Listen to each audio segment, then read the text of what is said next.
ابن جنادہ، یہ ہے اصلی نام، جندب ابن جنادہ۔ زر زال سے زر ہے، زال والا زر ہے، زر بیٹے کا نام ہے، اس لیے ہے ابو زر۔ اچھا، ضروری نہیں ہے، کئی بار عرض کر چکا ہوں کہ بیٹا ہو تو کنیت بنے۔ عربوں میں کنیت کے لیے بیٹا ہونا ضروری یا بیٹی ہونا ضروری نہیں، شادی بھی ہونا ضروری نہیں۔ لوگ اپنی کنیت ویسی رکھ لیتے ہیں، کچھ بھی رکھ لی، جو پسند آئی رکھ لی اپنی کنیت، ابو فلاں ابو فلاں ابو فلاں، ایسا ہوتا ہے نا۔ بچہ پیدا ہوا، ماں باپ رکھ دیتے ہیں، نام رکھا، نام کے ساتھ ہی کنیت بھی رکھ دیتے ہیں، اس کو کنیت سے پکارتے ہیں، ٹھیک ہے۔ تو یہ کو قاعدہ ہے، یہ ضروری نہیں کہ کسی کا بیٹا ہو تو اس کے نام سے اس کی کنیت بنے گی، لیکن جناب بزرگ کا بیٹا ہے، زر نام کا بیٹا ہے، جس کی وجہ سے آپ کنیت پڑھی ابو زر۔ نام ہے جندب ابن جنادہ، بنی غفار کے ہیں۔ کتنا بڑا عالم ہے یہ، غور و فکر کرنے والا، علم رکھنے والا، دانشور۔ اس زمانے میں جب ابھی اسلام کا ظہور نہیں ہوا، حضور نے اپنی بعثت کا اعلان نہیں کیا ہے، اس زمانے میں بت پرستی سے بیزار تھے، نہیں کرتے تھے۔ کیوں؟ عقل میں نہیں آتی تھی، دیکھتے تھے۔ عقل والا آدمی اندھا نہیں ہوتا، اس کے دل کی آنکھیں کھلی ہوتی ہیں، وہ جانتا ہے کون مذہب پہ عمل کر رہا ہے، کون مذہب کو اپنے مفاد کے لیے استعمال کر رہا ہے۔ سمجھ میں آ گیا؟ تو ابو ذر غفاری ایک کریکٹر ہے، تاریخ کا کریکٹر، جو دیکھ رہا ہے کہ یہ فراڈ ہے، فراڈ۔ جو خانہ کعبہ کے اندر سب نے اپنی دکانیں بنائی ہوئی ہیں، اللہ کے گھر کا نام استعمال ہوتا ہے، دکان اپنی چل رہی ہے، کاروبار اپنا چل رہا ہے۔ 365 دکانیں ہیں، کتنی دکانیں ہیں بھائی؟ ہر بت ایک دکان ہے نا، مارکیٹ بنی ہوئی ہے، مارکیٹ۔ جب تک مارکیٹ نہیں بنے گی کاروبار کیسے چلے گا بھائی؟ یہ 365 دکانیں ہیں، پورا بازار ہے، پوری مارکیٹ ہے۔ ابو ذر پہچانتے ہیں فراڈ ہے، دھوکہ ہے، اللہ کے نام پہ دھوکہ دے رہے ہیں، مذہب کے نام پہ دھوکہ دے رہے ہیں، خانہ کعبہ کے نام پہ دھوکہ دے رہے ہیں۔ سامنے خانہ کعبہ کو رکھا ہوا ہے، پیچھے اپنے مفادات۔ کاش پیغام پہنچ رہا ہو آپ سب تک۔ سامنے رکھو مقدس چیزوں کو، پیچھے اپنا کام چلاؤ، اور پھر اگر کوئی صحیح بات بتائے کہ استغفر اللہ، توبہ توبہ، اور یہ عقیدے کے خلاف، قربان جاؤں میں ان کے عقیدے کے۔ کبھی کبھی تو دل چاہتا ہے یہ قربان ہو جائے، کہیں اور نہ چلے جائیے گا حضرات مومنین۔ میں بات کر رہا ہوں زمانے جاہلیت کی، آپ کہیں اور آپ کے دماغ چلے جائے، میں ذمہ دار تھوڑی ہو کر کہیں اور چلے گئے تو۔ 365 بات، 365 افراد کو مارکیٹنگ چاہیے، نیا آئٹم چاہیے۔ جب تک نیا آئٹم نہیں آئے گا، آنے والے حج میں لوگ میری طرف کیسے آئیں گے؟ ہر سال آتے ہیں نا لوگ بازار عکاس، جس کا نام ہے حج تو ہوتا تھا نا زمانے جاہلیت میں، سب کو آنا ہے، بلانا ہے، تو کیا تیاری کی جائے اس مرتبہ کون سا نیا آئٹم ہونا چاہیے؟ کاش پہنچ رہا ہو میسج۔ میری مجبوری تو دیکھیے کہ مجھے کوئی خوف نہیں، اس کے باوجود مجھے کتنی احتیاطیں کرنی پڑتی ہیں۔ صرف اس لیے احتیاطیں کرنی پڑتی ہیں کہ پیغام پہنچ جائے جو پہنچانا چاہتا ہوں۔ ڈرتا ہوتا نہیں میں کسی سے، جو اپنے مولا سے ڈرتا ہے نا وہ کسی سے نہیں ڈرتا، بے فکر رہیے آپ۔ تو میں بات کر رہا ہوں، ابو ذر نہیں کرتے تھے بت پرستی۔ ان کے قبیلے کے 2 بت تھے، ایک کا نام تھا اصاف، ایک کا نام تھا نائلہ۔ سب اپنے بڑے بڑے بت لا کے خانے کعبہ میں رکھتے تھے نا۔ ان کے قبیلے والوں نے کہا یہاں آمدنی زیادہ ہے، وہاں کہاں آ رہا، کوئی نہیں آ رہا، یہ کراؤ۔ دیہاتوں میں، گاؤں میں، اپنی آبادی میں تو ہوتے تھے، لیکن بڑے بڑے ایک علامت کے طور پہ لا کے رکھتے تھے اندر کہ بھائی کاروبار تو یہاں ہوگا، وہاں کون آ رہا ہے؟ سب حج کرنے تو ادھر آ رہے ہیں۔ تو بڑا مرکز ڈھونڈتے لوگ کہ مرکز کہاں ہے، اور مرکز پہ قبضہ کیسے کیا جائے، یہ بھی تو ایک بڑا مسئلہ ہے۔ آج کی کہانی نہیں ہے، ہمیشہ یہی رہا ہے، قبضہ گروپ طاق میں ہوتا ہے، ادھر مال زیادہ ہے قبضہ کرو۔ سمجھ میں آ رہی ہے بات؟ بالکل آئے گی، آپ نہیں سمجھیں گے تو کون سمجھے گا۔ ماں باپ ایک دفعہ لے گئے زبردستی، چلو اللہ کی عبادت کیا کرو، کہ یہ اللہ کی عبادت ہو رہی ہے یہاں، اللہ کی عبادت۔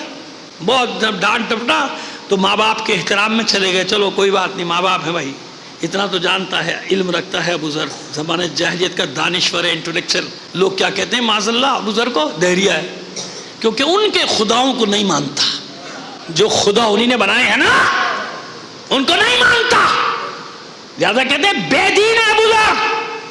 چلا گیا ابو ذر، چلو بھائی یہ سب بے دین کا الزام مجھ پہ لگا رہے ہیں، ٹھپا، چلو ایک بات کیا ہے، اب وہ چکر لگا رہے ہیں بتوں کا، خانہ کعبہ ہے 365، اندر بھی تو چھوٹے چھوٹے بت رکھے ہیں، چھوٹے بڑے ہے تو سب بتوں کا چکر۔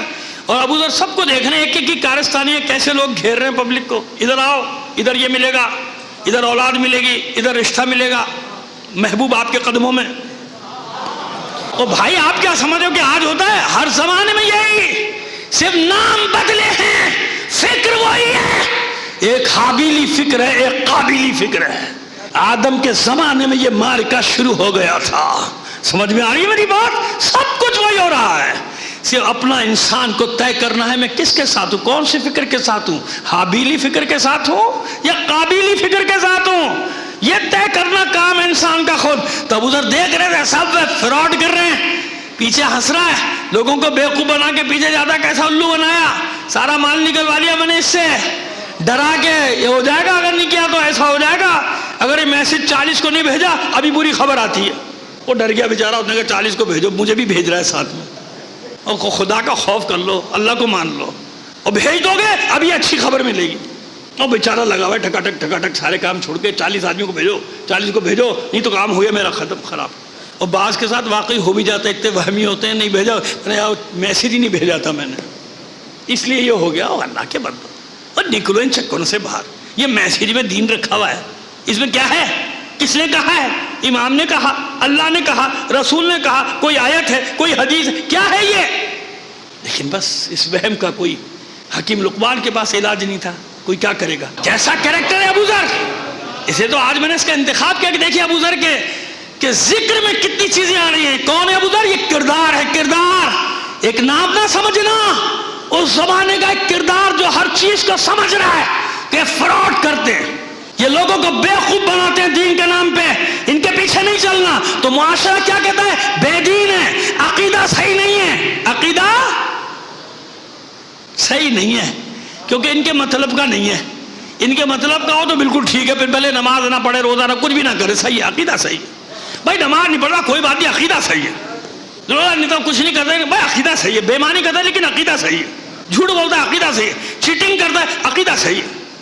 خدا کا خوف کرو، کم از کم دیکھا تو کرو کہ کون آدمی کیا بات کر رہا ہے، اس کا کیلیبر کیا ہے، یہ اس بات کرنے کا اہل بھی ہے کہ نہیں ہے، اس قابل بھی ہے کہ نہیں ہے کہ عقیدے پہ بات کر سکے. یہ تو ابو ذر چلے گئے اپنے اماں ابا کے ساتھ. جب طواف ہو رہا ہے تو اب عادت سے بے چین، فوراً جملہ بھی ایک کستے ہیں، ہر بت کے اوپر ایک نہ ایک جملہ کس دیتے ہیں. حتیٰ کہ جو ان کے قبیلے کے بت تھے ان کو بھی انہوں نے لپیٹ دیا. میں وہ تو کہہ بھی نہیں سکتا جو انہوں نے کہا. ابو ذر نے نائلہ اور اصحاب کے بارے میں جو اب اماں ابا بار بار استغفر اللہ استغفر، تیرا عقیدہ خراب ہو گیا، تو بے دین ہو گیا، تو پتہ نہیں کیا ہو گیا. ارے انہوں نے کہا اماں ابا تمہاری خاطر میں آ گیا ہوں، میرے بس میں تو اس کو اٹھا کے سر سے پٹخوں نیچے. یہ زبان جاہلیت میں اعلان کر رہا ہے ابو ذر کہ ہر زمانے میں یہ فکر ہوتی ہے جو اچھائی اور برائی میں تمیز کرتی ہے اور انتظار کر رہی ہوتی کہ کب ان کا رہنما آئے، کب اس کی آواز پہ لبیک کہے. حضور کی بعثت سے، اعلان رسالت سے 3 سال پہلے زمان حیات جہاں بھی لکھی ہے ابو ذر کی، جہاں تفصیل سے لکھی ہے وہاں یہ بات لکھی ہے کہ 3 سال پہلے حضور کے آنے سے ابو ذر نے خدا واحد کی عبادت شروع کر دی تھی. تنہائی میں عبادت کرتے تھے اور اس یقین کے ساتھ کرتے تھے کہ میں دین ابراہیمی پر ہوں، میں دین اسماعیل پر ہوں، میں صرف پروردگار تو جانتا ہے، میں صرف تیری عبادت کرتا ہوں، میں جھوٹے خداؤں سے بیزار ہوں. یہ جھوٹے خدا مٹی کے بنے ہوئے ہوں یا چلتے پھرتے ہوں، میں ان سے بیزار ہوں. یہ تھے ابو ذر. اور جب حضور نے اعلان کیا تو تاریخوں نے لکھا ہے 4تھے نمبر پہ. چلو بھائی 4تھے نمبر پہ ہی لکھ دو، طے تو ہو گیا نا. اب میں اس بحث میں پڑھتا نہیں پہلے کون آیا، کون لایا، کون نہیں لایا، جو بھی لایا، لیکن انہوں نے کہا کہ بھائی پہلے ایمان لانے والوں میں 4تھا نمبر کس کا ہے. بھائی میں حساب لگاؤں تو 4تھا نمبر بھی اس لیے ہوا کہ ظاہر قبیلے سے اپنے گاؤں سے آنے میں آج نہیں تک یہاں کچھ تو ٹائم لگا ہوگا نا. یعنی سب سے پہلے ایمان لانے والوں میں ابو ذر غفاری، اور سب سے پہلے رسول کو رسالت کی مبارکباد دینے کی، اعلان کی مبارکباد دینے والی ہستی بھی جناب ابو ذر غفاری.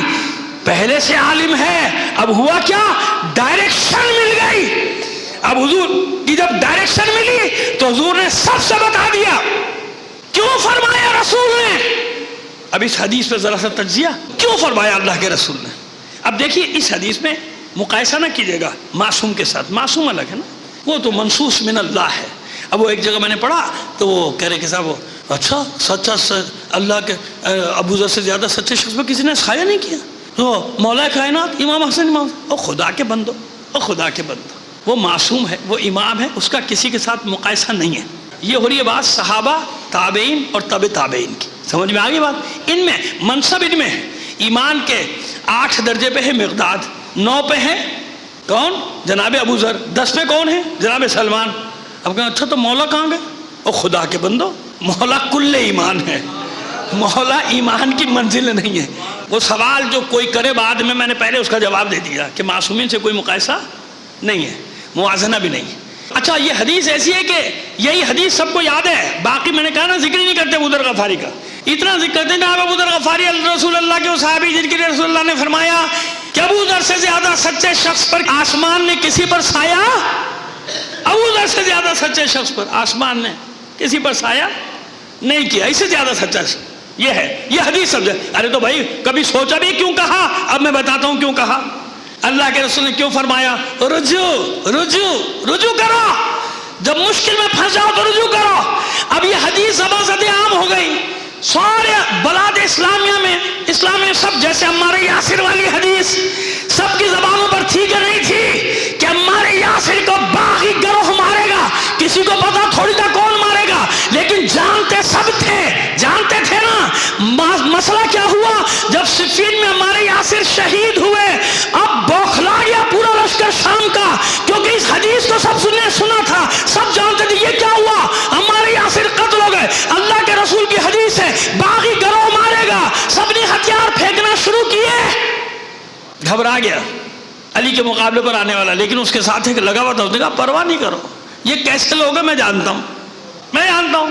ایک دم اسے پاسا پلٹ دیا، ایک دوسرا کہا بھائی ہم ذمہ دار تھوڑی ہیں ہمارے یاسر کی شہادت کے، یہی تو فرمایا تھا نا باغی گروہ، تو کہا جو لایا ہے وہ ذمہ دار ہے، جو لایا ہے۔ اور ایسے گاؤدی لوگ تھے کہ اس نے کہا لوگوں نے مان بھی لیا۔